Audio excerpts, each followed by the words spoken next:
जय हिंद साथियों, हमारे परिवार बिहारी क्लासेस में आपका शुभ स्वागत है।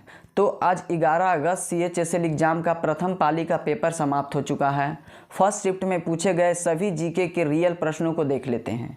आपसे आग्रह है कि आप सभी प्रश्नों को देखकर जाएं, क्योंकि आगे आने वाले शिफ्टों में यहां से प्रश्न जरूर रिपीट हो रहे हैं। तो देर न करते हुए हम जल्दी से इस वीडियो को शुरू करते हैं। दोस्तों, पहला प्रश्न पूछ लिया गया, साइमन कमीशन के विरोध करते वक्त किस स्वतंत्रता सेनानी की मृत्यु हुई थी? तो इसका राइट आंसर हमारा हो जाता लाला लाजपत राय। लाला लाजपत राय ऐसे स्वतंत्रता सेनानी थे जिनकी मृत्यु साइमन कमीशन के विरोध करते वक्त हुई थी। तो 1928 में साइमन कमीशन भारत आया था। और वहीं पूछ लिया जाएगा कि साइमन कमीशन का गठन कब हुआ था? तो 1927 ईस्वी में इसका गठन किया गया था। और इसे हम सफ़ेद कमीशन के नाम से जानते थे। क्यों? क्योंकि सातों के सातों सदस्य थे जो कि अंग्रेज अधिकारी थे। तो यह पूछा जाता है कितने सदस्य थे साइमन कमीशन में? तो 7 सदस्य थे, और जो कि सभी अंग्रेज थे। और पंजाब नेशनल बैंक के संस्थापक कौन थे? तो लाला लाजपत राय पंजाब नेशनल बैंक के संस्थापक थे। एक फैक्ट याद रखिएगा, लाला लाजपत राय जी को पंजाब केसरी के नाम से जानते थे। अगला प्रश्न देख लेते हैं, चेरी लोक नृत्य किस राज्य से संबंधित है? यह प्रश्न पूछ लिया गया। तो चेरी लोक नृत्य राजस्थान राज्य से संबंधित है। राजस्थान हमारा राइट आंसर हो जाता। यही चेरी लोक नृत्य का प्रमुख नृत्यांगना की बात किया जाए तो फल्गू बाई उनके प्रमुख नृत्यांगना है। और घूमर लोक नृत्य भी राजस्थान में ही मनाया जाता है। और केवलादेव राष्ट्रीय उद्यान, जो कि साइबेरियन पक्षी के लिए प्रसिद्ध है, यह राजस्थान राज्य में स्थित है। दोस्तों, अगला देखते हैं प्रश्न नंबर 3, रबी की फसल कब तक बोई जाती है? तो अक्टूबर से लेकर दिसंबर माह के बीच रबी की फसल बोई जाती है, जो कि शीत ऋतु में यह फसलें बोई जाती हैं। कटाई की बात किया जाए तो रबी फसल की कटाई अप्रैल से जून माह के बीच इसकी कटाई कर ली जाती है। रबी फसल में गेहूं, जौ, मटर, चना, सरसों ये सभी फसल आते हैं। दोस्तों, अगला प्रश्न देखते हैं, पूछा गया 2022 में किस कुचिपुड़ी नृत्यांगना को पद्म श्री अवार्ड से सम्मानित किया गया था? तो गदाम पद्मा रेड्डी जी को 2022 में कुचिपुड़ी नृत्यांगना है, उनको पद्म श्री अवार्ड से नवाजित किया गया था। और कुचिपुड़ी आंध्र प्रदेश की शास्त्रीय नृत्य है, इसे ध्यान रखिएगा। और शास्त्रीय नृत्य का टैग कौन देता है? तो भारतीय नाटक एकेडमी और सांस्कृतिक मंत्रालय भारत के द्वारा, यह 2 संस्था शास्त्रीय नृत्य का टैग देते हैं। आगे देख लेते हैं। उससे पहले साथियों, हमारा यह पिक्चर के माध्यम से समझाने का तरीका और यह रियल कंटेंट आपको पसंद आता है तो प्लीज़ हमारे इस छोटे से परिवार को सब्सक्राइब कर लें। विश्वास दिलाता हूँ यहाँ से आपको ज़रूर लाभ होगी। अगला प्रश्न 5वां पूछा गया था, द्वैत शासन प्रणाली कब समाप्त किया गया था? तो 1772 में द्वैत शासन प्रणाली की समाप्ति कर दी गई थी। कब? तो 1772 हमारा राइट आंसर हो जाता। वारन हेस्टिंग्स के द्वारा यह समाप्ति की गई थी। और शुरुआत की बात किया जाए तो 1765 में रॉबर्ट क्लाइव के द्वारा शुरुआत की गई थी द्वैत शासन प्रणाली की। और वारन हेस्टिंग्स ऐसे थे जो बंगाल के प्रथम गवर्नर जनरल थे, अंतिम गवर्नर जनरल थे और भारत के प्रथम गवर्नर जनरल थे। और पूछ लिया जाए कि बंगाल का प्रथम गवर्नर जनरल कौन थे? तो रॉबर्ट क्लाइव हमारा राइट आंसर हो जाएगा। अगला प्रश्न पूछा गया था, एशियाई खेल का पहला संस्करण कहाँ खेला गया था? तो हमारे देश की राजधानी नई दिल्ली में एशियाई खेल का पहला संस्करण 1951 में खेला गया था। याद रखेगा, 1951 में। और यहीं हाल ही में 2023 में इसका आयोजन हांगझू में चीन में किया जाएगा। 2023 में कहाँ किया जाएगा? तो चीन में। तो 2026 की बात किया जाए, उसके बाद अगला संस्करण 26 में होगा, तो वह जापान के नगोया में संस्करण आयोजित किया जाएगा। 2026 में नगोया जापान में आयोजित किया जाना है। अगला प्रश्न देख लेते हैं दोस्तों, फुटबॉल खेल में विश्व में सुनील छेत्री का स्थान कितना है? तो सुनील छेत्री एक फुटबॉलर खिलाड़ी हैं जो कि भारतीय हैं। और वाइचिंग भूटिया का भी संबंध फुटबॉल खेल से है। तो अगर पूछा गया होगा प्रश्न, ऑल टाइम गोल स्कोरर में 4थे स्थान सुनील छेत्री लाए थे और सक्रिय स्कोरर की सूची में 3रे स्थान लाए थे। जैसा प्रश्न पूछा गया था वैसा राइट आंसर हो जाता है। दोस्तों, अगला प्रश्न देखते हैं, 8वां, चुंबक के अंदर चुंबकीय क्षेत्र रेखाओं की दिशा क्या होती है? तो दक्षिणी ध्रुव से उत्तरी ध्रुव के तरफ अंदर में होती है चुंबकीय क्षेत्र की दिशा। और बाहर की बात किया जाए तो उत्तरी ध्रुव से दक्षिणी ध्रुव के तरफ बाहर की ओर इसकी दिशा होती है। चुंबकीय क्षेत्र रेखाओं का पता किसने लगाया था? तो माइकल फैराडे के द्वारा यह पता लगाया गया था। अगला प्रश्न देख लेते हैं, निद्रा रोग, जिसे हम स्लीपिंग सिकनेस कहते हैं साथियों, निद्रा रोग किस प्रोटोजोआ के कारण होता है? तो निद्रा रोग ट्रिपैनोसोमिसियासिस नामक प्रोटोजोआ के कारण होता है। तो यह हमारा राइट आंसर हो जाता। संक्रमण किसके कारण फैलता है? तो सीसी नामक मक्खी के काटने से यह फैलता है रोग। और वहीं अब मलेरिया की बात किया जाए, यह भी एक प्रोटोजोआ नामक बीमारी है। यह प्लाज्मोडियम प्रोटोजोआ से फैलता है। आगे देखते हैं 10वां प्रश्न, भारत में 2023 में किस रोग को समाप्त करने का लक्ष्य लिया गया है? तो 2023 में सिकल सेल एनीमिया रोग को समाप्त करने का लक्ष्य लिया गया है और इसका टारगेट कब तक है कि हासिल कर लेना है? तो 2047 तक। यह भारतीय बजट 2023 में वित्त मंत्री निर्मला सीतारमण द्वारा यह घोषणा किया गया। और टीबी की बात किया जाए तो भारत में 2025 तक टीबी को समाप्त किया जाना है। यह टारगेट 25 तक रखा गया है। अगला प्रश्न देखते हैं, एनडीपी किसके बराबर होता है? तो एनडीपी बराबर होता है जीडीपी माइनस डेप्रिसिएशन।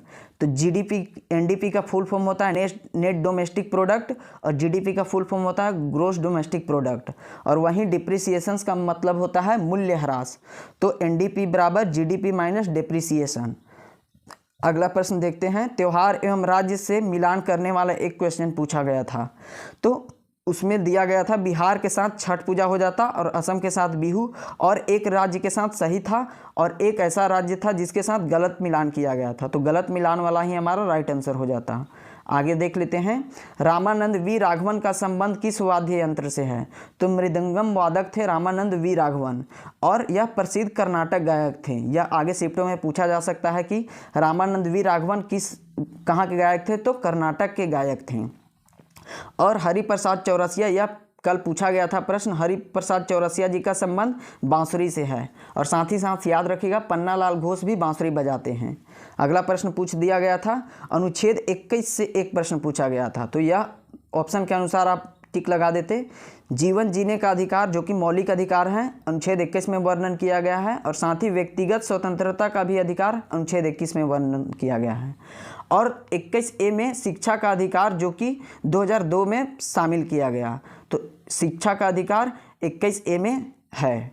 अगला प्रश्न देखते हैं, निम्नलिखित में से तृतीय क्षेत्र से संबंधित कौन सा है? तो ऐसा एक प्रश्न पूछ लिया गया था। तो तृतीय क्षेत्र किसे कहते हैं? तो बैंकिंग, यातायात, विद्यालय, डाकघर, चिकित्सालय, यह सभी क्षेत्र जो हैं तृतीय क्षेत्र के अंतर्गत आते हैं। तृतीय क्षेत्र को हम सेवा के क्षेत्र के नाम से जानते हैं। सेवा क्षेत्र हम तृतीय क्षेत्र को कहते हैं। अगला प्रश्न, 2028 ग्रीष्मकालीन ओलंपिक की मेजबानी कौन सा देश करेगा? तो यह संयुक्त राज्य अमेरिका के द्वारा 2028 में ग्रीष्मकालीन ओलंपिक का आयोजन किया जाएगा। और 2024 की बात किया जाए तो फ्रांस पेरिस में इसका आयोजन किया जाएगा। और 2020 में इसका आयोजन टोक्यो में किया गया, जो कि भारत ने 7 पदक जीते और एक स्वर्ण पदक जो कि नीरज चोपड़ा भाला फेंक के द्वारा जीता गया था। आपसे आग्रह है कि आप सभी प्रश्नों को देखें, क्योंकि जिनका आगे शिफ्टों में एग्जाम है यहाँ से प्रश्न जरूर रिपीट होंगे। तो हम पहला प्रश्न पूछा गया था, देख लेते हैं। 2011-12 में भारत की गरीबी रेखा से नीचे लोगों का अनुमानित प्रतिशत कितना था? तो सेंसेक्स 2011 से पूछ लिया गया एक प्रश्न। तो बीपीएल का परसेंटेज पूछा जा रहा है। तो 22% ऑन एन एवरेज था उस समय, लेकिन ऑप्शन में दिया हुआ था 21.95%। तो यह हमारा राइट आंसर हो जाता, 21.95 आंसर हमारा सही होता। बीपीएल का फुल फॉर्म देख लेते हैं। बिलो पॉवर्टी लाइन बीपीएल का फुल फॉर्म होता है दोस्तों। कर समिति का संबंध है गरीबी से संबंधित है सुरेश तेंदुलकर समिति। इसे भी याद रखिएगा, कई बार एग्जाम में पूछा जा चुका प्रश्न है। दूसरा प्रश्न पूछा गया था, बिस्मिल्लाह खान का संबंध किस वाद्य यंत्र से है? तो शहनाई वादक थे बिस्मिल्लाह खान। यह हमारे पिछले शिफ्टों का जो एक्स्ट्रा फैक्ट था उसमें यह प्रश्न मैंने इंक्लूड किया था, वहाँ से काफ़ी सारे सवाल पूछे गए हैं, इसलिए एक्स्ट्रा फैक्ट को आप ध्यानपूर्वक सुनिएगा दोस्तों। शहनाई वादक बिस्मिल्लाह खान जी को 2001 में भारत रत्न से नवाजा गया था। याद रखिएगा 2001 में भारत रत्न बिस्मिल्लाह खान को दिया गया। और 1950 में पहला गणतंत्रता दिवस पे लाल किला पर शहनाई बजाने का अवसर प्रदान किया गया था बिस्मिल्लाह खान को। तो पूछा जाता है कि वह कौन शहनाई वादक थे जिन्हें 1950 में लाल किला पर शहनाई बजाने का अवसर मिला था? तो बिस्मिल्लाह खान उसका राइट आंसर हो जाएगा। अगला प्रश्न देख लेते हैं। पूछा गया यह प्रश्न, 2016 में यामिनी कृष्णमूर्ति को कौन सा पुरस्कार प्रदान किया गया? तो यामिनी कृष्णमूर्ति भरतनाट्यम की नृत्यांगना है, तो उन्हें 2016 में पद्म विभूषण से सम्मानित किया गया है। पद्म विभूषण हमारा राइट आंसर हो जाता।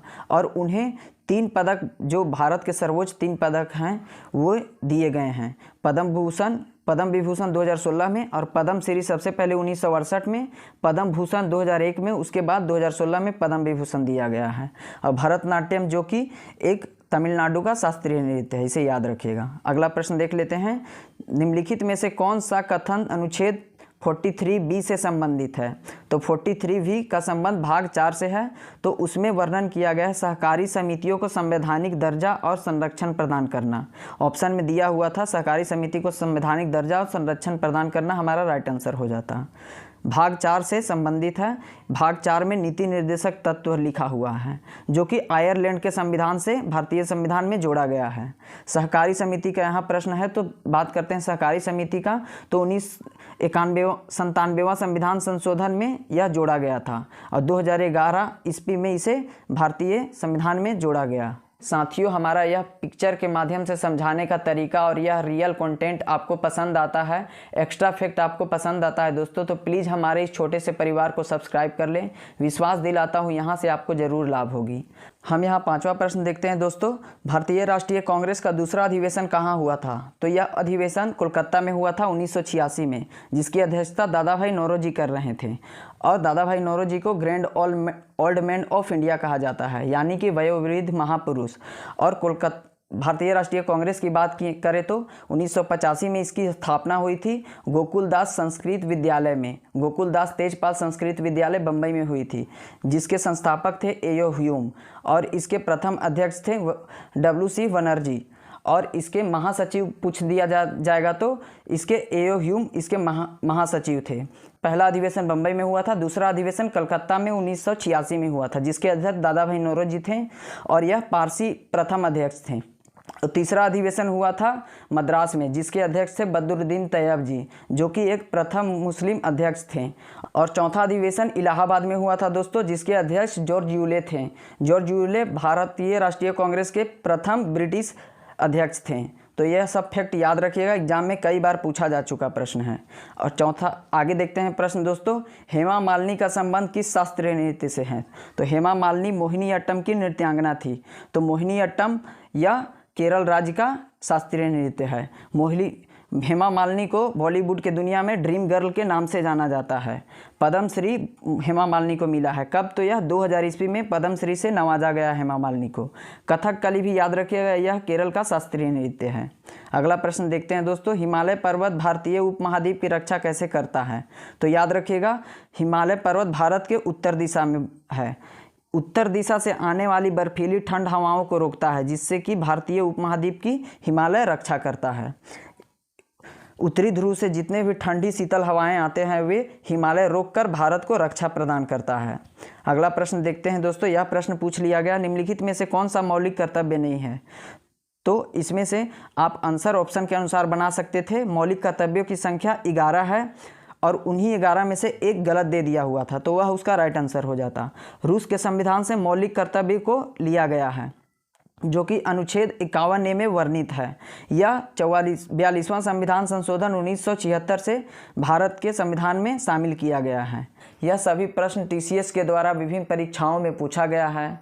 हम इस वीडियो में सभी प्रश्नों को एक्स्ट्रा फैक्ट सहित देखेंगे। साथियों, इन सभी प्रश्नों में से आपको कितने राइट आंसर पता थे, लास्ट में कमेंट करके बताएं और अपनी योग्यता जांचें। पहला प्रश्न देखते हैं। अभिनव भारत सोसाइटी की स्थापना कब किया गया था? तो 1904 में अभिनव भारत सोसाइटी की स्थापना VD सावरकर के द्वारा किया गया था। VD सावरकर जी को अंडमान के सेलुलर जेल में बंद किया गया था अंग्रेजों के द्वारा। अगला प्रश्न देख लेते हैं। श्वेत क्रांति का संबंध किससे है? तो श्वेत क्रांति का संबंध दुग्ध उत्पादन से है। दुग्ध उत्पादन हमारा राइट आंसर हो जाएगा। और श्वेत क्रांति का जनक पूछ लिया जाएगा तो वर्गीज कुरियन राइट आंसर हो जाएगा। श्वेत क्रांति के जनक वर्गीज कुरियन को कहा जाता है। और राष्ट्रीय दुग्ध उत्पादन केंद्र करनाल में स्थित है। करनाल हरियाणा राज्य में स्थित है दोस्तों। और भारत में अमूल दूध का उत्पादन अलंग गुजरात में किया जाता है, इसे भी ध्यान रखिएगा। अगला प्रश्न बढ़ते हैं, हाई कोर्ट किस अनुच्छेद के तहत रिट जारी कर सकता है? तो यहाँ पे हाई कोर्ट का पूछा गया है, तो हाई कोर्ट अनुच्छेद 226 के तहत रिट जारी कर सकता है। वहीं सुप्रीम कोर्ट अनुच्छेद 32 के तहत अपना रिट जारी कर सकता है। अनुच्छेद 32 को संविधान उपचारों का अधिकार प्रदान करना कहते हैं। अनुच्छेद 32 के तहत आपका अगर मौलिक अधिकार का हनन होगा तो आप सुप्रीम कोर्ट का दरवाज़ा खटखटा सकते हैं। वहीं अगर अनुच्छेद 26 के तहत आप हाई कोर्ट जाना चाहते हैं तो आप जा सकते हैं साथियों। आगे प्रश्न देखते हैं, लाडली लक्ष्मी योजना की शुरुआत किस राज्य सरकार ने की है? तो लाडली लक्ष्मी योजना मध्य प्रदेश सरकार ने शुरू की है। मध्य प्रदेश के सीएम कौन है? तो शिवराज सिंह चौहान हैं। और मध्य प्रदेश की और अन्य योजनाओं को देख लेते हैं। तीर्थ दर्शन योजना भी मध्य प्रदेश द्वारा शुरू किया गया है। और लाडली बहन योजना, यह भी मध्य प्रदेश का काफ़ी चर्चित योजना है। एग्जाम में कई बार पूछा गया है लाडली बहन योजना और लाडली लक्ष्मी योजना। मोपिन उत्सव किस राज्य में मनाया जाता है? तो मोपिन उत्सव अरुणाचल प्रदेश के जनजातियों द्वारा मनाया जाता है। और अन्य जनजातीय उत्सव देख लेते हैं अरुणाचल प्रदेश के, सोलंग त्यौहार, लोसर त्यौहार, द्री महोत्सव, यह सभी अरुणाचल प्रदेश के जनजातीय त्यौहार है। इसे याद रखिएगा, कई बार उत्तर नॉर्थ ईस्ट के जनजातीय त्योहारों को पूछ दिया गया है एग्जाम में। सोलंग त्यौहार, लोसर त्यौहार, द्री महोत्सव, यह अरुणाचल प्रदेश का त्यौहार है। आगे उससे पहले साथियों, हमारा यह पिक्चर के माध्यम से समझाने का तरीका और यह हमारा कंटेंट आपको पसंद आता है तो प्लीज़ हमारे इस छोटे से चैनल को सब्सक्राइब कर लें। विश्वास दिलाता हूँ आपको यहाँ से ज़रूर लाभ होगी। अगला प्रश्न नंबर 6 देखते हैं दोस्तों। प्रश्न नंबर 6 क्या है? कावेरी नदी का उद्गम स्थल कहाँ है? तो कावेरी नदी का उद्गम स्थल ब्रह्मगिरी पर्वत है। ब्रह्मगिरी पर्वत पश्चिमी घाट कर्नाटक राज्य में स्थित है। और कावेरी नदी को दक्षिण भारत की गंगा कहते हैं। दक्षिण भारत की गंगा पूछा जाएगा तो कावेरी नदी हमारा राइट आंसर हो जाएगा। और वहीं दक्षिणी गंगा पूछ लिया जाएगा तो गोदावरी नदी हमारा राइट आंसर हो जाएगा। अगला प्रश्न देखते हैं, महिला आईपीएल 2023 में ऑरेंज कैप किसे मिला है? तो ऑरेंज कैप सर्वाधिक अच्छे बैट्समैन को दिया जाता है जो सर्वाधिक रन बनाते हैं। ऑरेंज कैप मेग लैनिंग को ऑरेंज कैप 2023 का महिला आईपीएल में दिया गया है। मेग लैनिंग आईपीएल में दिल्ली कैपिटल टीम के प्लेयर थे। और वहीं पर्पल कैप जो बहुत अच्छा प्रदर्शन बॉलिंग में करते हैं उनको दिया जाता है।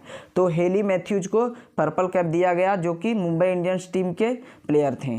और इस बार महिला आईपीएल 2023 के विजेता टीम रहा है मुंबई इंडियंस और उप विजेता टीम रहा है दिल्ली कैपिटल्स। इसे भी ध्यान रखिएगा, एग्जाम में कई बार पूछा गया है। अगला प्रश्न देख लेते हैं, अमर्त्य सेन को 1998 में किस क्षेत्र में पहली बार नोबेल पुरस्कार मिला है? तो अर्थशास्त्र के क्षेत्र में 1998 में नोबेल पुरस्कार सबसे पहले अमर्त्य सेन को दिया गया था। तो अर्थशास्त्र याद रखिएगा, अमर्त्य सेन को 1998 में नोबेल प्राइज मिला था। और नोबेल पुरस्कार की शुरुआत की बात किया जाए तो 1901 से इसकी शुरुआत किया गया है। यह अल्फ्रेड नोबेल की याद में दिया जाता है। अल्फ्रेड नोबेल डायनामाइट के आविष्कार किए थे और यह स्वीडिश वैज्ञानिक थे, यानी स्वीडन देश के रहने वाले थे। अगला प्रश्न देखते हैं, किस देश को दक्षिण अमेरिका महाद्वीप का प्रवेश द्वार कहा जाता है? तो वेनेजुएला को दक्षिण अमेरिका महाद्वीप का प्रवेश द्वार के नाम से जानते हैं। और एक्स्ट्रा फैक्ट याद रखिएगा, सबसे ऊंचा जलप्रपात विश्व का एंजिल जलप्रपात है जो कि वेनेजुएला देश में ही स्थित है। अगला प्रश्न देखते हैं, मोहम्मद गौरी किस वंश का शासक था? तो संसबनी वंश से मोहम्मद गौरी का संबंध था। मोहम्मद गौरी की मृत्यु 1206 में हुई थी। मोहम्मद गौरी का एक गुलाम था जो भारत में छोड़ गया था, उसका नाम था कुतुबुद्दीन ऐबक। कुतुबुद्दीन ऐबक ने मामलुक अर्थात यानी कि गुलाम वंश के संस्थापक था। और कुतुबुद्दीन ऐबक का गुलाम का नाम था इल्तुतमिश। इल्तुतमिश की शादी अपने बेटी से कुतुबुद्दीन ऐबक ने किया था। अगला प्रश्न देख लेते हैं, प्रश्न नंबर 11, एशिया का ज्योतिपुंज लाइट ऑफ एशिया के रूप में किसे जाना जाता है? तो भगवान महात्मा बुद्ध जी को लाइट ऑफ एशिया के रूप में जाना जाता है। और भगवान महात्मा बुद्ध को ज्ञान की प्राप्ति बोधगया में हुआ था और निर्वाण उनको मिला था कुशीनगर उत्तर प्रदेश में। साथियों अगला प्रश्न देखते हैं, 12, a century is not enough पुस्तक लिखने वाले प्रसिद्ध भारतीय क्रिकेटर का नाम क्या है? तो सौरभ गांगुली इसके लेखक हैं। A century is not enough से ये राइट आंसर नहीं है दोस्तों, सौरभ गांगुली इसका राइट आंसर हो जाएगा। अगला प्रश्न देखते हैं, नागा अर्जुन सागर परियोजना किस नदी पर स्थित है? तो यह कृष्णा नदी पे नागा अर्जुन सागर परियोजना स्थित है। और नागा अर्जुन कर्नाटक राज्य में स्थित है, याद रखिएगा। भारत का राष्ट्रीय प्रतीक को भारत सरकार द्वारा कब अपनाया गया? तो 26 जनवरी 1950 को भारतीय राष्ट्रीय प्रतीक को अपनाया गया, जो कि अशोक स्तंभ है। 26 जनवरी 1950 को हमारा देश गणतंत्र हुआ था, इसे भी ध्यान रखिएगा। और वहीं 24 जनवरी को राष्ट्रीय बालिका दिवस मनाया जाता है और 25 जनवरी को राष्ट्रीय मतदान दिवस मनाया जाता है। अगला प्रश्न देखते हैं, भारत में स्थापित भारत का प्रथम नगर निगम कौन सा था? तो चेन्नई नगर निगम भारत में सबसे पहले बार म्यूनसिपालिटी की स्थापना चेन्नई में हुई थी, इसे भी ध्यान रखिएगा। अगला प्रश्न बढ़ते हैं 16, शिवालिक श्रेणी का निर्माण कहाँ हुआ है? तो शिवालिक श्रेणी का निर्माण सेनेजोइक काल में हुआ था, इसे याद रखिएगा। सेनेजोइक काल में शिवालिक का निर्माण हुआ था। शिवालिक हिमालय का ही एक भाग है। दक्षिणी भारत की सबसे ऊंची चोटी कौन सी है? तो दक्षिणी भारत की बात किया जाए तो अनईमुदी उसकी सबसे ऊंची चोटी है, इसे ध्यान रखिएगा। उत्तर प्रदेश में लोकसभा सीटों की संख्या कितनी है? तो उत्तर प्रदेश में सर्वाधिक भारत की लोकसभा सीटें हैं, कितनी? तो 80 है। वही बिहार के अगर पूछ दिया जाएगा तो बिहार में 40 लोकसभा सीटें हैं, इसे याद रखिएगा। अगला प्रश्न देखते हैं दोस्तों, शांति निकेतन की स्थापना किसने की? तो रविंद्रनाथ टैगोर द्वारा शांति निकेतन की स्थापना किया गया था और गोरा नामक पुस्तक भी रविंद्रनाथ टैगोर का ही है। और याद रखिएगा, रविंद्रनाथ टैगोर अमार सोनार बांग्ला, जो कि बांग्लादेश का राष्ट्रीय गीत है, राष्ट्रगान है, इसे भी लिखे हैं। भारत का राष्ट्रगान जन गण मन रविंद्रनाथ टैगोर के द्वारा लिखा गया है। और नाइटहुड की उपाधि त्याग किए थे जालियांवाला बाग हत्याकांड के बाद, किसने? तो रविंद्रनाथ टैगोर ने। आगे प्रश्न देखते हैं 20वां, सिकंदर ने भारत पर कब आक्रमण किया था? तो 326 ईसा पूर्व में सिकंदर ने भारत पर आक्रमण किया था। उस समय वहाँ के किसके राजा से लड़े थे? तो पोरस के राजा से लड़े थे। और सिकंदर जब आया था भारत पे आक्रमण किया था, तो एक प्रश्न बनता है कि मगध के सम्राट उस समय कौन थे? तो घनानंद मगध के सम्राट थे, याद रखिएगा। मगध के राजा कौन थे? तो धनानंद थे। और धनानंद का संबंध नंद वंश से है। धनानंद को ही पराजित करके चंद्रगुप्त मौर्य ने मौर्य वंश के स्थापना किए थे। आगे देखते हैं प्रश्न नंबर 21, भारत के राष्ट्रीय विकास परिषद के अध्यक्ष कौन होता है? तो भारत के प्रधानमंत्री भारतीय राष्ट्रीय विकास परिषद के अध्यक्ष होते हैं। और नीति आयोग के भी अध्यक्ष कौन होते हैं? प्रधानमंत्री ही होते हैं, इसे याद रखिएगा। अगला प्रश्न देखते हैं, 1912 में अल हिलाल नामक समाचार पत्र की शुरुआत किसने किया था? तो मौलाना अबुल कलाम आज़ाद 1912 में अल हिलाल समाचार पत्र के शुरुआत किए थे। और मौलाना अबुल कलाम आज़ाद जो थे वे सबसे युवा कांग्रेस के अध्यक्ष बने थे, यह प्रश्न आता है। और सर्वाधिक अध्यक्ष रहने वाले पद पे कौन थे? तो मौलाना अबुल कलाम आज़ाद 1940 से लेकर 45 तक यह रामगढ़ में रहे थे, जो कि बिहार में स्थित था। अब यह रामगढ़ झारखंड में चला गया है। स्वांग किस राज्य की प्रसिद्ध लोक नृत्य है? तो स्वांग लोक नृत्य है यह हरियाणा राज्य की प्रसिद्ध नृत्य है। हरियाणा में करनाल, जो कि राष्ट्रीय दूध उत्पादन केंद्र है। और चावल अनुसंधान केंद्र कहाँ है? तो कटक में है। और विश्व चावल अनुसंधान केंद्र कहाँ है? तो फिलीपींस के मनीला में है। और वहीं बात किया जाए कि आलू का कहाँ है? तो शिमला में है। और तंबाकू का पूछेंगे तो राजमुंद्री आंध्र प्रदेश, याद रखिएगा। अगला प्रश्न देखते हैं, भारत में वर्तमान में कुल कितने उच्च न्यायालय है? तो हाई कोर्ट की बात किया जा रहा है। टोटल भारत में 25 हाई कोर्ट हैं। और अंडमान निकोबार का हाई कोर्ट पूछा जाता है तो यह कोलकाता उसका देखभाल करता है। अगला प्रश्न देखते हैं, राष्ट्रीय मतदाता दिवस प्रत्येक वर्ष किस दिन मनाया जाता है? हमने पहले ही डिस्कस किया है, 25 जनवरी को राष्ट्रीय मतदाता दिवस मनाया जाता है दोस्तों। और 24 जनवरी को राष्ट्रीय बालिका दिवस मनाया जाता है। और 30 जनवरी को शहीद दिवस और लेप्रोसी यानी कुष्ठ दिवस मनाया जाता है। पहला प्रश्न देखते हैं दोस्तों, असम के चाय जनजातियों द्वारा किया जाने वाला लोक नृत्य क्या है? तो झूमुर नृत्य असम के चाय जनजातियों द्वारा किया जाता है, याद रखिएगा। चाय जनजाति कहाँ पाया जाता है? तो असम में पाया जाता है। और भी फैक्ट याद रखिएगा, असम के कुछ जनजातियों को याद रखते हैं जो एग्जाम में कई बार पूछा जाता है। तो बोडो जनजाति यह असम राज्य की एक जनजाति है। किरबी जनजाति यह भी असम का है। मिसिंग जनजाति, देवरी जनजाति यह सभी असम के जनजाति हैं। बोडो से याद रखिएगा, बोडोलैंड असम के एक अलग राज्य की मांग किया जा रहा है, जो कि बोडो क्षेत्र के लोग मांग रहे हैं। और चाय की सर्वाधिक खेती असम में किया जाता है और कॉफ़ी की सर्वाधिक खेती कर्नाटक राज्य में किया जाता है। इन सभी फैक्ट को याद रखिएगा। अगला प्रश्न देखते हैं दोस्तों, मैग्नीज का सबसे बड़ा उत्पादक राज्य कौन है? तो मध्य प्रदेश भारत का एक राज्य है जो कि मैग्नीज का सबसे बड़ा उत्पादक है। और तांबा का सबसे बड़ा भी उत्पादक मध्य प्रदेश ही है। सोना की बात किया जाए तो भारत के कर्नाटक राज्य में सोना की सर्वाधिक उत्पादन की जाती है। चांदी और टीन का सर्वाधिक उत्पादन राजस्थान हो जाएगा, इसे याद रखेगा। और मध्य प्रदेश में सबसे अधिक सोयाबीन की खेती होती है, इसलिए मध्य प्रदेश को सोया प्रदेश के नाम से जानते हैं दोस्तों। मध्य प्रदेश के सीएम कौन है? शिवराज सिंह चौहान। अगला प्रश्न याद रखते हैं, बाल गंगाधर तिलक ने किस आंदोलन को बहिष्कार योग्य कहा था? तो बाल गंगाधर तिलक ने 1905 के स्वदेशी आंदोलन हुआ था, उसे बहिष्कार योग्य आंदोलन कहा था। और 1905 का स्वदेशी आंदोलन यह बंगाल विभाजन के विरोध में हुआ था। यह उस समय बंगाल विभाजन का कौन किए थे? तो उस समय भारत के वायसराय थे लॉर्ड कर्जन। 1905 में बंगाल का विभाजन किया गया था और विभाजन रद्द 1911-12 में लॉर्ड हार्डिंग के समय किया गया था, याद रखिएगा। हिंदुस्तानी संगीत एवं कर्नाटक संगीत का वर्णन किस ग्रंथ में किया गया है?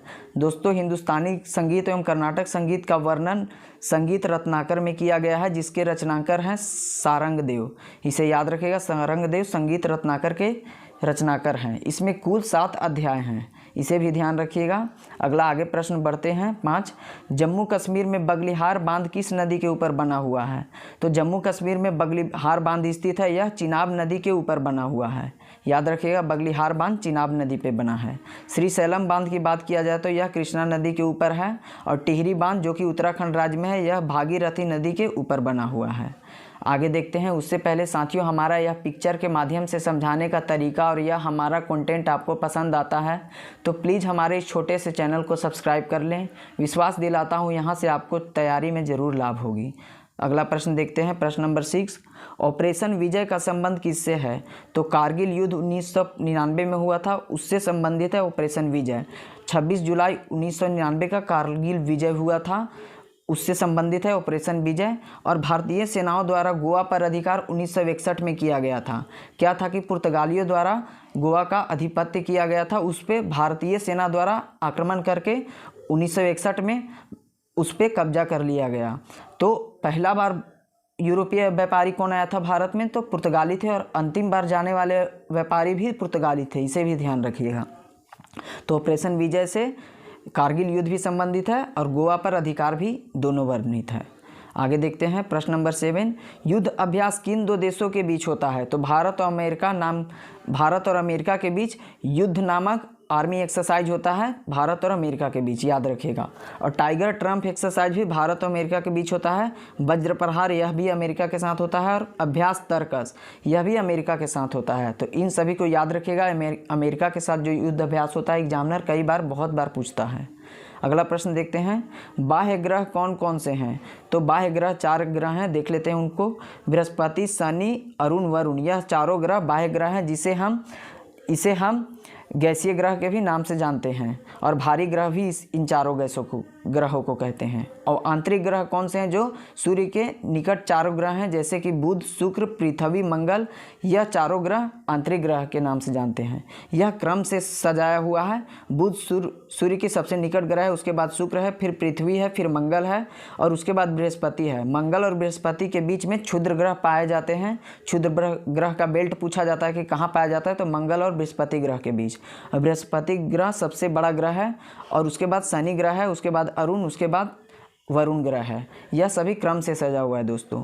अगला प्रश्न देखते हैं, मारो फिरंगी को यह नारा किसने दिया था? तो यह नारा मंगल पांडे के द्वारा दिया गया था, मारो फिरंगी को। मंगल पांडे का संबंध 1857 के क्रांति से है, इसे याद रखिएगा।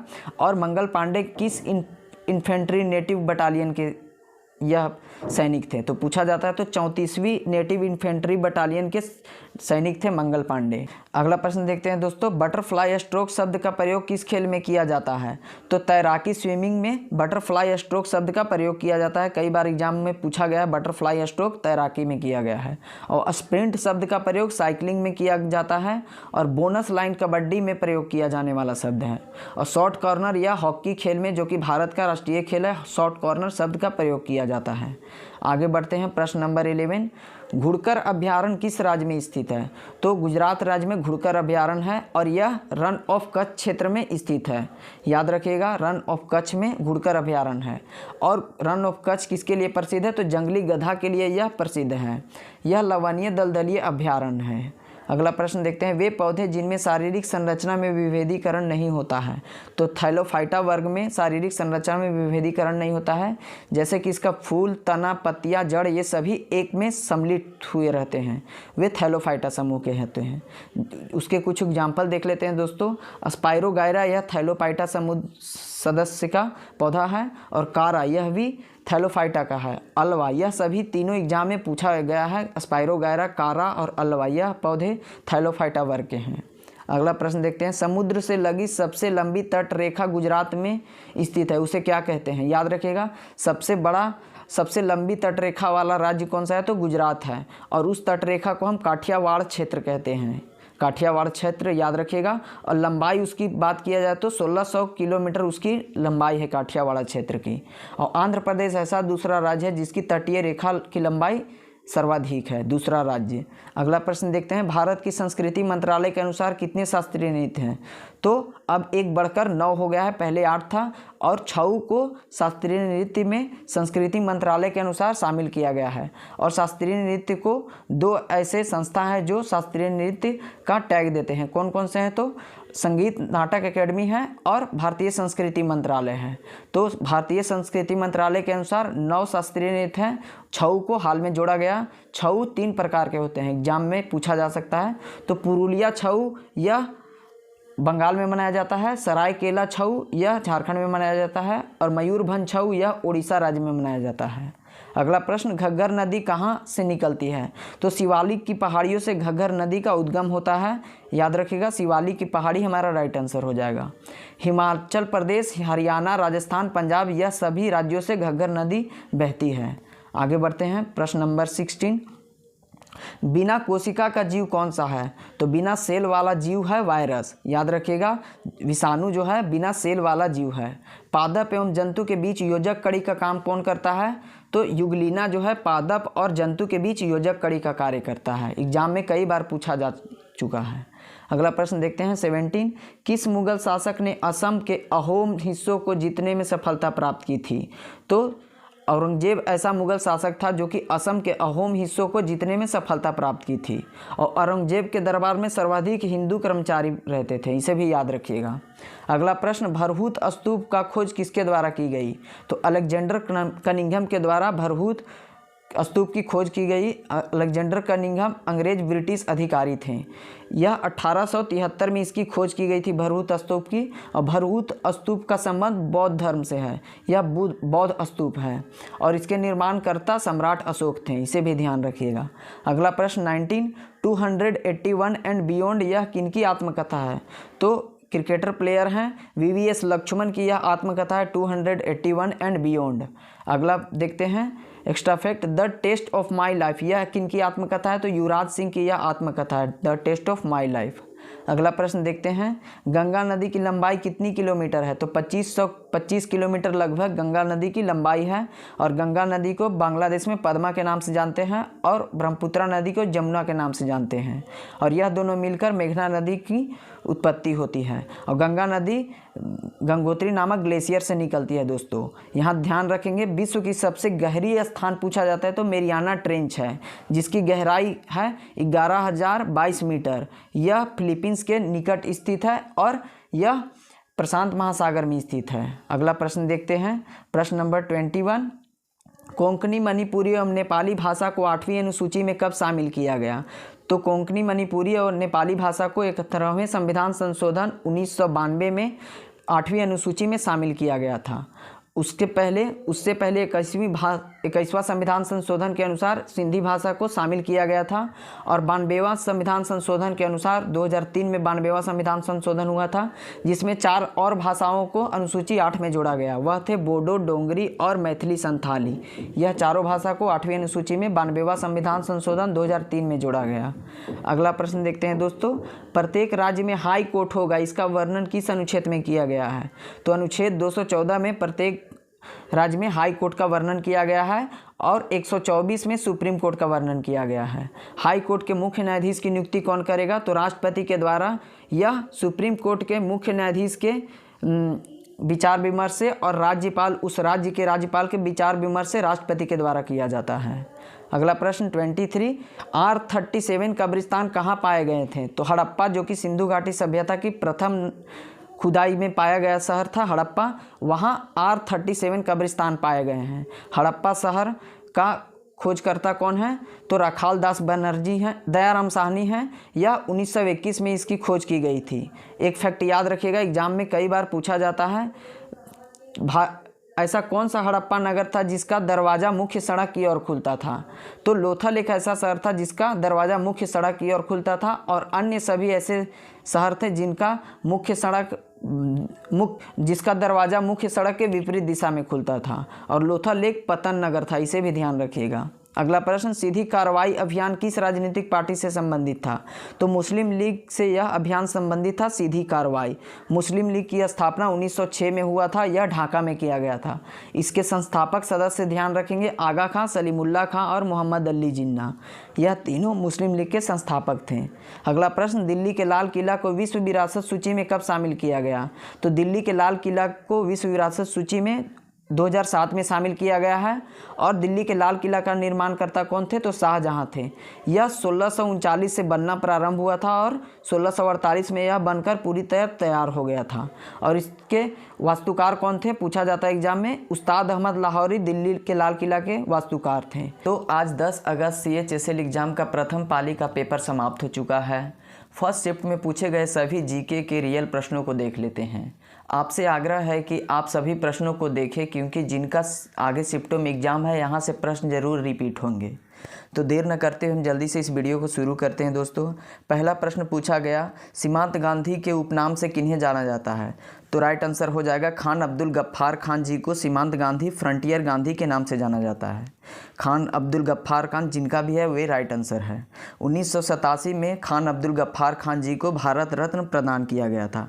यह पूछा जा सकता है कब किया गया था? तो 1987 में। और प्रथम ऐसे विदेशी थे जिन्हें भारत रत्न प्रदान किया गया।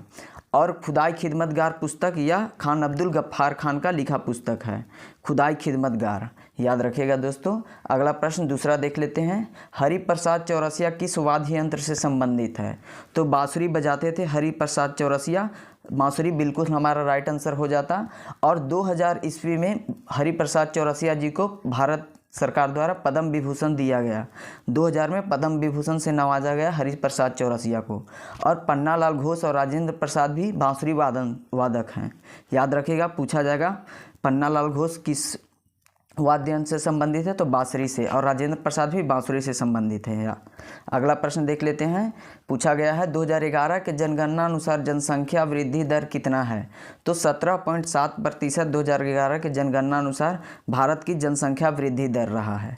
तो 17.7 हमारा बिल्कुल राइट आंसर हो जाता।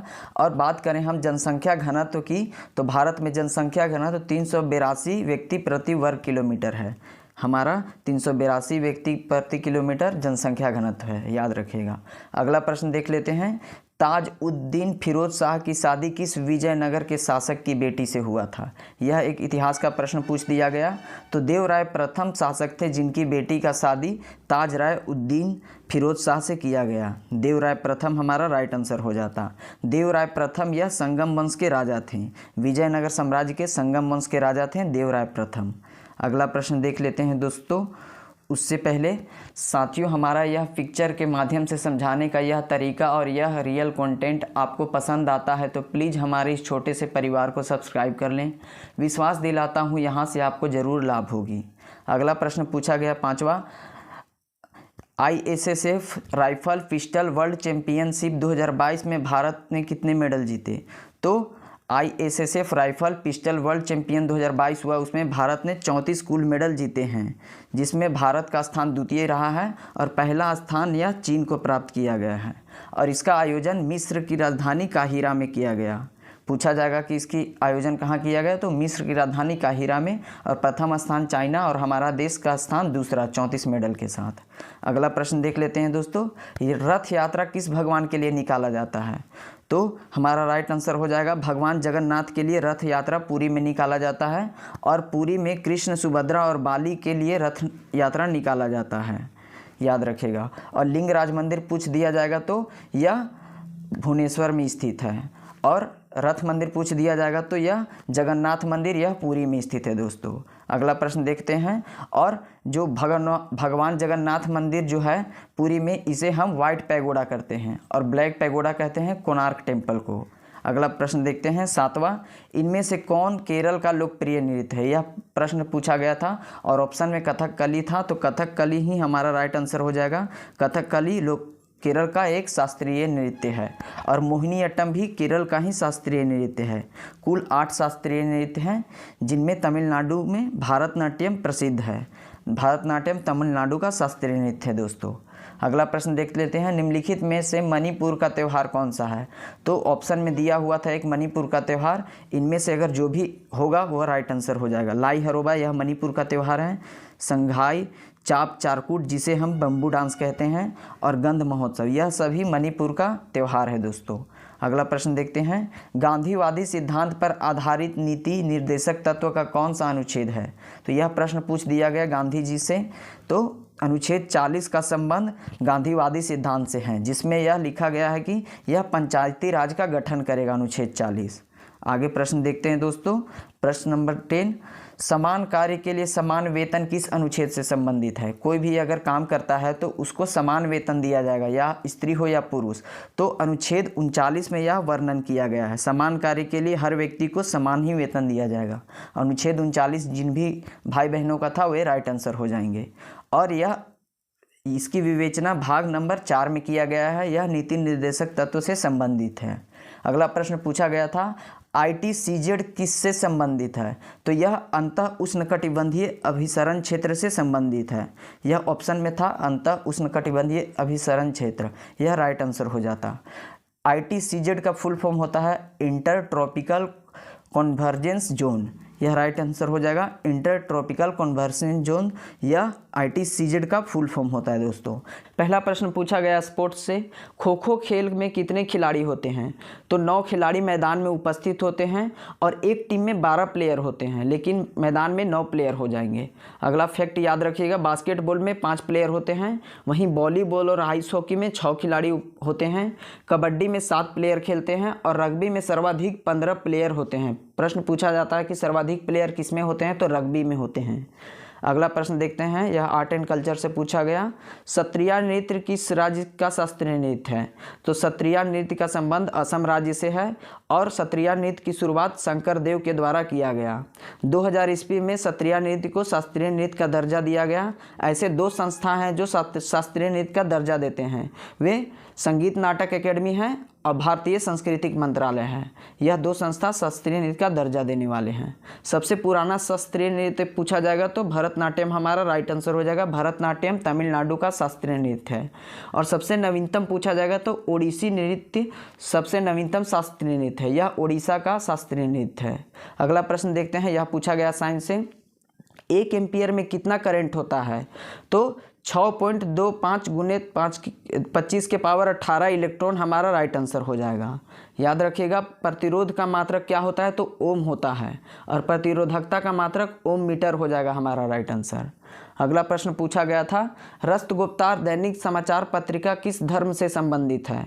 तो यह पारसी धर्म से राष्ट्रगुप्तार दैनिक समाचार पत्रिका संबंधित है, जिसके संपादक थे दादा भाई नौरोजी। 1951 में इसका संपादन किया गया था और यह एंग्लो गुजराती भाषा में निकाला गया समाचार पत्रिका था। दादा भाई नौरोजी को वयोवृद्ध महापुरुष के नाम से जाना जाता था। 5वां प्रश्न यह पूछा गया, असम में प्रचुर मात्रा में किस फसल की खेती की जाती है? तो चावल, दाल, सब्जी एवं चाय की खेती प्रचुर मात्रा में असम में की जाती है। ऑप्शन में चाय था तो चाय हमारा राइट आंसर हो जाएगा। चाय का सर्वाधिक उत्पादक राज्य पूछ दिया जाता है तो असम हमारा राइट आंसर हो जाएगा। और कॉफ़ी का सबसे अधिक उत्पादन कर्नाटक राज्य द्वारा किया जाता है। आगे बढ़ते हैं, उससे पहले साथियों, हमारा यह पिक्चर के माध्यम से समझाने का तरीका और यह रियल कंटेंट आपको पसंद आता है तो प्लीज़ हमारे इस छोटे से परिवार को सब्सक्राइब कर लें। विश्वास दिलाता हूँ यहाँ से आपको ज़रूर लाभ होगी। अगला प्रश्न पढ़ते हैं, जगजीत सिंह का संबंध किस क्षेत्र से है? तो वह संगीत क्षेत्र से संबंधित है। वह एक गज़ल गायक थे, उन्होंने कई भाषाओं में गज़ल गीत गाए हैं। अगला प्रश्न देखते हैं, इलियाना सीतारिष्टी ओडिसी नृत्यांगना को 2006 में कौन सा पुरस्कार मिला? तो यह एक प्रश्न पूछा गया, तो पद्म श्री से नवाजा गया है इलियाना सीतारिष्टी को। माधवी मुदगुल का संबंध भी ओडिसी से है। और पंकज चरण दास, सोनल मानसिंह, कल्याणी अम्मा, यह सभी ओडिसी के नृत्यांगना हैं। इन्हें कई बार एग्जाम में पूछा गया है, इसे ध्यान रखिएगा साथियों। अगला प्रश्न, राजस्व घाटा गणना करने की सूत्र क्या है? तो अर्थव्यवस्था से एक प्रश्न पूछा गया, राजस्व घाटा की सूत्र पूछा गया। तो राजस्व घाटा बराबर होता है राजस्व व्यय माइनस राजस्व प्राप्तियाँ। इसे यह हमारा राइट आंसर हो जाता। भारत के साथ चीन एक ऐसा देश है जिससे भारत को राजस्व घाटा सर्वाधिक होती है। और भारत को राजस्व लाभ किसके साथ सर्वाधिक होता है? तो अमेरिका हमारा सही जवाब हो जाएगा। एक प्रश्न यह पूछा गया दोस्तों, कौन सा अमीनो अम्ल मस्तिष्क में विद्यमान होता है? जिन भी दोस्तों को इसका राइट आंसर पता हो प्लीज़ हमें कमेंट में करके बताएं। अगला प्रश्न देख लेते हैं, डीपीएसपी में किसका वर्णन नहीं किया गया है? तो नहीं किया गया है प्रश्न में पूछा गया। तो ऑप्शन में ए में था गांधीवादी, बी में था उदारवादी, सी में था नेहरूवादी, डी में था समाजवादी। तो डीपीएसपी का वर्णन नहीं किया गया है नेहरूवादी में। तो डीपीएसपी का वर्णन गांधीवादी में किया गया है, उदारवादी भी किया गया है और समाजवादी भी। तो अगला देखते हैं, अनुच्छेद 36 से लेकर 51 के बीच डीपीएसपी का वर्णन किया गया है। यह भाग नंबर 4 में है। डीपीएसपी का संविधान आयरलैंड के संविधान से भारत में निहित किया गया। इन्हें याद रखिएगा, एग्जाम में पूछा जाता है। अगला प्रश्न 11, बीबीसी स्पोर्ट्स वुमेन 2022 किन्हें चुना गया? तो मीराबाई चानू को बीबीसी स्पोर्ट्स वुमेन 2022 चुना गया। हमारा राइट आंसर मीराबाई चानू हो जाता। कॉमनवेल्थ गेम बर्मिंघम में हुआ है 2022 में, उसमें मीराबाई चानू ने स्वर्ण पदक जीते हैं। और टोक्यो ओलंपिक 2020 में हुआ था, उसमें सिल्वर मेडल मीराबाई चानू के द्वारा जीता गया। मीराबाई चानू का संबंध मणिपुर राज्य से है, इसे भी ध्यान रखिएगा। अगला प्रश्न, पाल वंश किस धर्म के अनुयायी थे? तो बौद्ध धर्म के अनुयायी थे पाल वंश। पाल वंश का विस्तार बिहार में था और इसके संस्थापक थे गोपाल। पाल वंश के संस्थापक का नाम पूछ दिया जाता है तो गोपाल हमारा राइट आंसर हो जाएगा। विक्रमशिला विश्वविद्यालय जो कि भागलपुर में खोला गया था, जिसके संस्थापक थे धर्मपाल। राजा धर्मपाल ने विक्रमशिला विश्वविद्यालय की स्थापना की थी। अगला प्रश्न पूछा गया, जिंद अवेस्ता पुस्तक किस धर्म से संबंधित है? तो जिंद अवेस्ता पुस्तक पारसी धर्म से संबंधित है। दादा भाई नौरोजी पारसी एक समुदाय के व्यक्ति थे। और धन निष्कासन का सिद्धांत किसके द्वारा दिया गया? तो दादा भाई नौरोजी ने धन निष्कासन का सिद्धांत दिए थे। और वयोवृद्ध महापुरुष दादा भाई नौरोजी को कहा जाता है। अगला प्रश्न ध्यान रखेंगे, सोनपुर का हरिहर मेला किस राज्य में लगता है? यह एक प्रश्न पूछा गया। तो बिहार राज्य में सोनपुर का हरिहर मेला लगता है। इसमें भगवान हरिहर नाथ की पूजा की जाती है। अगला प्रश्न देखते हैं 15वां, भारत में अधिकांश हिस्सों पर किस प्रकार का वन पाया जाता है? तो उष्णकटिबंधीय पर्णपाती वन भारत के अधिकांश हिस्सों में पाया जाता है। वार्षिक वर्षा की बात किया जाए तो उष्णकटिबंधीय पर्णपाती वन में वार्षिक वर्षा 100 से लेकर 200 सेंटीमीटर के बीच होता है। आगे प्रश्न देखते हैं 16वां, भारत का पहला हॉकी विश्व कप कब जीता था? तो भारत ने पहला हॉकी विश्व कप 1975 ईस्वी में जीता था। और ओलंपिक की बात किया जाए तो पहला बार ओलंपिक 1928 में मेजर ध्यानचंद के कैप्टनशिप में जीता था। और सर्वाधिक बार विजेता कौन है? तो सर्वाधिक बार विजेता है विश्व कप हॉकी का तो पाकिस्तान है, 4 बार जीत चुका है। और इस बार जो हुआ है, जो कि भारत में ही हुआ था विश्व कप, इसका विजेता टीम था जर्मनी और उप विजेता टीम था बेल्जियम। अगला प्रश्न देखते हैं 16वां, कृषि में संलग्न किस प्रकार की बेरोजगारी उपस्थित होती है? यह एक प्रश्न पूछा गया। तो कृषि में प्रच्छन्न बेरोजगारी देखने को मिलती है, इसे हम छिपी हुई बेरोजगारी के नाम से भी जानते हैं दोस्तों। पहला प्रश्न पूछा गया सेकंड शिफ्ट में दोस्तों, रामगंगा नदी का उद्गम स्थल कहाँ है? तो दूधताली पहाड़ी है जो कि रामगंगा नदी का उद्गम स्थल है। रामगंगा नदी उत्तराखंड के पौड़ी गढ़वाल जिले में स्थित है। और यह रामगंगा नदी हैली नेशनल पार्क, जो कि अब इसका नाम बदलकर रामगंगा नेशनल पार्क कर दिया गया है। तो रामगंगा नदी हैली नेशनल पार्क से बहती थी, इसलिए इसका नाम बदलकर रामगंगा नेशनल पार्क कर दिया गया है। तो दूधताली पहाड़ी से रामगंगा नदी निकलती है। राइट आंसर हमारा दूधताली पहाड़ी हो जाएगा। दूसरा प्रश्न यह पूछा गया, छऊ लोक नृत्य कहाँ का है? तो यह 3 राज्यों का लोक नृत्य है, उड़ीसा, पश्चिम बंगाल और झारखंड। यह उड़ीसा, पश्चिम बंगाल, झारखंड तीनों में यह नृत्य किया जाता है। छऊ नृत्य 3 प्रकार के होते हैं, याद रखिएगा। अगला प्रश्न देखते हैं दोस्तों, यह पूछा गया 15 मई 2022 को मानिक शाह किस राज्य के मुख्यमंत्री बनाए गए? तो त्रिपुरा राज्य के मुख्यमंत्री मानिक शाह को चुना गया था 15 मई 2022 को। त्रिपुरा राज्य हमारा राइट आंसर हो जाएगा। एक फैक्ट याद रखेंगे, क्लाउडेड नेशनल पार्क यह भी त्रिपुरा राज्य में है। कई बार पूछा गया है क्लाउडेड नेशनल पार्क कहाँ है, तो यह त्रिपुरा राज्य में हमारा राइट आंसर हो जाएगा। अगला प्रश्न पूछा गया था, भारतीय संविधान में विधि द्वारा स्थापित प्रक्रिया किस देश से लिया गया है, तो यह जापान के संविधान से विधि द्वारा स्थापित प्रक्रिया लिया गया है। अगर यह प्रश्न पूछा जाएगा आगे शिफ्टों में, विधि का शासन किस देश के संविधान से लिया गया है, तो ब्रिटेन के संविधान से विधि का शासन लिया गया है। और एकल नागरिकता भी ब्रिटेन के संविधान से ही लिया गया है दोस्तों। और समवर्ती सूची का प्रावधान ऑस्ट्रेलिया के संविधान से लिया गया है। और साथ ही साथ प्रस्तावना का भाषा है, यह भी ऑस्ट्रेलिया के संविधान से लिया गया है। और जबकि प्रस्तावना यह अमेरिका के संविधान से लिया गया है। आपातकाल जिसे हम इमरजेंसी कहते हैं, यह वाइमर संविधान जर्मनी से लिया गया है। जर्मनी के संविधान को हम वाइमर कहते हैं। आपातकाल का प्रावधान जर्मनी के संविधान से है, इसे याद रखिएगा। आगे प्रश्न देख लेते हैं, वर्नाकुलर प्रेस एक्ट कब लागू किया गया था, तो यह 1878 ईस्वी में वर्नाकुलर प्रेस एक्ट लागू किया गया था दोस्तों। यह किसके कार्यकाल में लागू किया गया था, तो उस समय वायसराय भारत के लॉर्ड लिटन थे। तो यह पूछा जाता है कि वर्नाकुलर प्रेस एक्ट के वायसराय कौन थे, तो लॉर्ड लिटन। 1878 में लागू किया गया। और समाप्ति किसके समय किया गया, तो लॉर्ड रिपन के समय समाप्ति किया गया था। और रिपन से एक फैक्ट याद रखिएगा, नियमित जनगणना पूछा जाएगा तो 1881 से नियमित जनगणना भारत में शुरू किया गया था। और पहली बार जनगणना पूछा जाएगा तो लॉर्ड मेयो 1872 में किया था। लॉर्ड मेयो एकमात्र ऐसे वायसराय थे जिसका हत्या भारत में अंडमान में किया गया था। आगे देखते हैं। उससे पहले साथियों, हमारा यह पिक्चर के माध्यम से समझाने का तरीका और यह रियल कंटेंट आपको पसंद आता है तो प्लीज़ हमारे इस छोटे से परिवार को सब्सक्राइब कर लें। विश्वास दिलाता हूँ यहाँ से आपको ज़रूर लाभ होगी। अगला प्रश्न देखते हैं साथियों, 2020 में टोक्यो ओलंपिक में मीराबाई चानू को कौन सा पदक जीता है, तो यह प्रश्न पूछा गया। काफ़ी इजी सवाल है। 2020 में टोक्यो ओलंपिक हुआ था जापान में, उसमें मीराबाई चानू द्वारा वेट लिफ्टिंग में रजत पदक, सिल्वर मेडल जीता गया। सिल्वर मेडल हमारा राइट आंसर हो जाता। और 49 kg भार वर्ग में जीते थे। यह पूछा जाएगा मीराबाई चानू द्वारा कितने भार वर्ग में जीता गया, तो 49 kg भार वर्ग में टोक्यो ओलंपिक रजत पदक जीते थे मीराबाई चानू। यह पूछा जाता है कि मीराबाई चानू का संबंध किस राज्य से है, तो मणिपुर राज्य से संबंधित है मीराबाई चानू। अगला प्रश्न देखते हैं, राजतरंगिणी कल्हण द्वारा रचित पुस्तक में किसके इतिहास के बारे में वर्णन किया गया है, तो कश्मीर का इतिहास के बारे में वर्णन राजतरंगिणी पुस्तक में किया गया है। कश्मीर का इतिहास हमारा राइट आंसर हो जाता।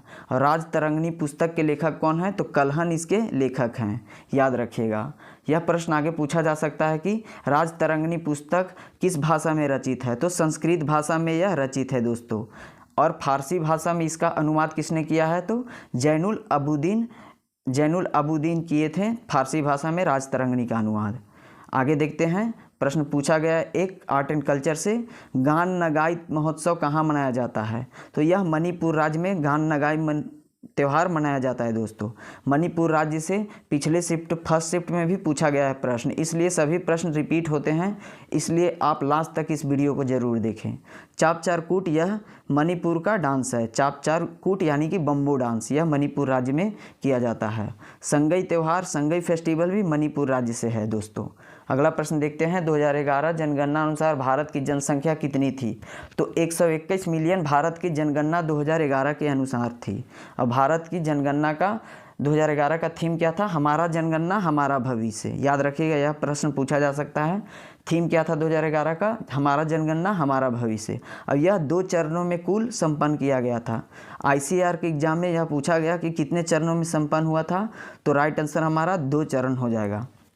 आगे देखते हैं दोस्तों, आशागिरी बाई का संबंध किससे है, तो आशागिरी बाई का संबंध पूछ दिया गया तो ध्रुपद पिंडवानी गायन से संबंधित हैं आशागिरी बाई। हमारा राइट आंसर ध्रुपद पिंडवानी गायन हो जाएगा। अगर यह पूछा जाएगा तीजन बाई का संबंध किससे है, यह काफ़ी बार पूछा जा चुका सवाल है। तीजन बाई का संबंध पिंडवानी नृत्य से है। पिंडवानी नृत्य छत्तीसगढ़ में किया जाता है। और गिरजा देवी का संबंध ठुमरी से है। गिरजा देवी जी को ठुमरी की रानी कहते हैं, याद रखिएगा दोस्तों। आगे बढ़ते हैं। यह प्रश्न पूछा गया, गोगा नृत्य किस राज्य से संबंधित है, या फिर यह सवाल पूछा गया था, गोगा नवमी त्यौहार किस राज्य में मनाया जाता है। अगर यह पूछा गया होगा गोगा नृत्य किस राज्य से संबंधित है, तो इसका राइट आंसर हरियाणा हो जाता। और अगर यह पूछा गया होगा कि गोगा नवमी त्यौहार किस राज्य में मनाया जाता है, तो इसका राइट आंसर मध्य प्रदेश होगा। जैसा क्वेश्चन था वैसा आपका राइट आंसर हो जाता है दोस्तों। समान मेघों को जोड़ने वाली रेखा क्या कहलाती है? तो आइसोनेप समान मेघों को जोड़ने वाली रेखा कहलाती है। हमारा राइट आंसर आइसोनेप हो जाएगा। अगला प्रश्न आगे देखते हैं। समान लवणता को जोड़ने वाली रेखा को आइसो हाईलाइन कहते हैं। आइसो हाईलाइन हमारा राइट आंसर हो जाएगा। अगला प्रश्न देखते हैं दोस्तों। 2011 के जनगणना अनुसार भारत की ग्रामीण जनसंख्या प्रतिशत कितनी थी? तो ग्रामीण जनसंख्या प्रतिशत 2011 जनगणना अनुसार 68 से लेकर 70% ग्रामीण जनसंख्या थी। वहीं अगर भारत के शहरी जनसंख्या की बात किया जाए तो 32 से 31% जनसंख्या शहर में निवास करती थी। यह प्रश्न पूछा गया पिछले शिफ्टों में। दशकीय वृद्धि दर कितना था? तो 17.7% भारत का 2011 का दशकीय वृद्धि दर था। 17.7 हमारा राइट आंसर हो जाता। फर्स्ट शिफ्ट में पूछे गए सभी जीके के रियल प्रश्नों को देख लेते हैं। आपसे आग्रह है कि आप सभी प्रश्नों को देखें, क्योंकि जिनका आगे शिफ्टों में एग्जाम है यहाँ से प्रश्न जरूर रिपीट होंगे। तो देर न करते हुए हम जल्दी से इस वीडियो को शुरू करते हैं दोस्तों। पहला प्रश्न पूछा गया, सीमांत गांधी के उपनाम से किन्हें जाना जाता है? तो राइट आंसर हो जाएगा खान अब्दुल गफ्फार खान जी को सीमांत गांधी, फ्रंटियर गांधी के नाम से जाना जाता है। खान अब्दुल गफ्फार खान जिनका भी है वे राइट आंसर है। 1987 में खान अब्दुल गफ्फार खान जी को भारत रत्न प्रदान किया गया था। यह पूछा जा सकता है कब किया गया था? तो 1987 में। और प्रथम ऐसे विदेशी थे जिन्हें भारत रत्न प्रदान किया गया। और खुदाई खिदमतगार पुस्तक यह खान अब्दुल गफ्फार खान का लिखा पुस्तक है, खुदाई खिदमतगार, याद रखिएगा दोस्तों। अगला प्रश्न दूसरा देख लेते हैं। हरिप्रसाद चौरसिया किस वाद्य यंत्र से संबंधित है? तो बांसुरी बजाते थे हरिप्रसाद चौरसिया। बांसुरी बिल्कुल हमारा राइट आंसर हो जाता। और 2000 ईस्वी में हरिप्रसाद चौरसिया जी को भारत सरकार द्वारा पद्म विभूषण दिया गया। 2000 में पद्म विभूषण से नवाजा गया हरिप्रसाद चौरसिया को। और पन्नालाल घोष और राजेंद्र प्रसाद भी बांसुरी वादक हैं। याद रखिएगा, पूछा जाएगा पन्नालाल घोष किस वाद्य यंत्र से संबंधित है? तो बांसुरी से। और राजेंद्र प्रसाद भी बांसुरी से संबंधित हैं। अगला प्रश्न देख लेते हैं। पूछा गया है 2011 के जनगणना अनुसार जनसंख्या वृद्धि दर कितना है? तो 17.7% 2011 के जनगणना अनुसार भारत की जनसंख्या वृद्धि दर रहा है। तो 17.7 हमारा बिल्कुल राइट आंसर हो जाता। और बात करें हम जनसंख्या घनत्व की, तो भारत में जनसंख्या घनत्व 382 व्यक्ति प्रति वर्ग किलोमीटर है। हमारा 382 व्यक्ति प्रति किलोमीटर जनसंख्या घनत्व है, याद रखिएगा। अगला प्रश्न देख लेते हैं। ताज उद्दीन फिरोज शाह की शादी किस विजयनगर के शासक की बेटी से हुआ था? यह एक इतिहास का प्रश्न पूछ दिया गया। तो देवराय प्रथम शासक थे जिनकी बेटी का शादी ताज राय उद्दीन फिरोज शाह से किया गया। देवराय प्रथम हमारा राइट आंसर हो जाता। देवराय प्रथम यह संगम वंश के राजा थे। विजयनगर साम्राज्य के संगम वंश के राजा थे देवराय प्रथम। अगला प्रश्न देख लेते हैं दोस्तों। उससे पहले साथियों, हमारा यह पिक्चर के माध्यम से समझाने का यह तरीका और यह रियल कंटेंट आपको पसंद आता है तो प्लीज़ हमारे इस छोटे से परिवार को सब्सक्राइब कर लें। विश्वास दिलाता हूँ यहाँ से आपको ज़रूर लाभ होगी। अगला प्रश्न पूछा गया पांचवा, ISSF rifle pistol world championship 2022 में भारत ने कितने मेडल जीते? तो ISSF rifle pistol world champion 2022 हुआ, उसमें भारत ने 34 कुल मेडल जीते हैं, जिसमें भारत का स्थान द्वितीय रहा है और पहला स्थान यह चीन को प्राप्त किया गया है। और इसका आयोजन मिस्र की राजधानी काहिरा में किया गया। पूछा जाएगा कि इसकी आयोजन कहाँ किया गया? तो मिस्र की राजधानी काहिरा में। और प्रथम स्थान चाइना और हमारा देश का स्थान दूसरा 34 मेडल के साथ। अगला प्रश्न देख लेते हैं दोस्तों। ये रथ यात्रा किस भगवान के लिए निकाला जाता है? तो हमारा राइट आंसर हो जाएगा भगवान जगन्नाथ के लिए रथ यात्रा पुरी में निकाला जाता है। और पुरी में कृष्ण, सुभद्रा और बाली के लिए रथ यात्रा निकाला जाता है, याद रखिएगा। और लिंगराज मंदिर पूछ दिया जाएगा तो यह भुवनेश्वर में स्थित है। और रथ मंदिर पूछ दिया जाएगा तो यह जगन्नाथ मंदिर यह पुरी में स्थित है दोस्तों। अगला प्रश्न देखते हैं। और जो भगवान जगन्नाथ मंदिर जो है पुरी में, इसे हम वाइट पैगोडा करते हैं और ब्लैक पैगोडा कहते हैं कोणार्क टेम्पल को। अगला प्रश्न देखते हैं सातवां, इनमें से कौन केरल का लोकप्रिय नृत्य है? यह प्रश्न पूछा गया था और ऑप्शन में कथकली था, तो कथकली ही हमारा राइट आंसर हो जाएगा। कथकली केरल का एक शास्त्रीय नृत्य है और मोहिनीअट्टम भी केरल का ही शास्त्रीय नृत्य है। कुल 8 शास्त्रीय नृत्य हैं, जिनमें तमिलनाडु में भरतनाट्यम प्रसिद्ध है। भरतनाट्यम तमिलनाडु का शास्त्रीय नृत्य है दोस्तों। अगला प्रश्न देख लेते हैं, निम्नलिखित में से मणिपुर का त्यौहार कौन सा है? तो ऑप्शन में दिया हुआ था एक मणिपुर का त्यौहार, इनमें से अगर जो भी होगा वो राइट आंसर हो जाएगा। लाई हरोबा यह मणिपुर का त्यौहार है।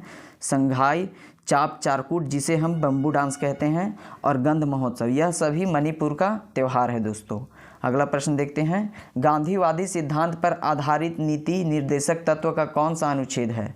तो यह प्रश्न पूछ दिया गया गांधी जी से। तो अनुच्छेद 40 का संबंध गांधीवादी सिद्धांत से है, जिसमें यह लिखा गया है कि यह पंचायती राज का गठन करेगा, अनुच्छेद 40। आगे प्रश्न देखते हैं दोस्तों। प्रश्न नंबर 10, समान कार्य के लिए समान वेतन किस अनुच्छेद से संबंधित है? कोई भी अगर काम करता है तो उसको समान वेतन दिया जाएगा, या स्त्री हो या पुरुष। तो अनुच्छेद 39 में यह वर्णन किया गया है, समान कार्य के लिए हर व्यक्ति को समान ही वेतन दिया जाएगा। अनुच्छेद 39 जिन भी भाई बहनों का था वे राइट आंसर हो जाएंगे। और यह इसकी विवेचना भाग नंबर 4 में किया गया है, यह नीति निर्देशक तत्व से संबंधित है। अगला प्रश्न पूछा गया था, ITCZ किससे संबंधित है? तो यह अंतः उष्णकटिबंधीय अभिसरण क्षेत्र से संबंधित है। यह ऑप्शन में था अंतः उष्णकटिबंधीय अभिसरण क्षेत्र, यह राइट आंसर हो जाता। ITCZ का फुल फॉर्म होता है इंटर ट्रॉपिकल कन्वर्जेंस जोन, यह राइट आंसर हो जाएगा। इंटर ट्रॉपिकल कन्वर्जेंस जोन यह ITCZ का फुल फॉर्म होता है दोस्तों। यह सभी रियल और ऑथेंटिक सवाल मिले हैं दोस्तों। प्लीज़ हमारे इस चैनल को सब्सक्राइब कर ले और सपोर्ट करें। धन्यवाद।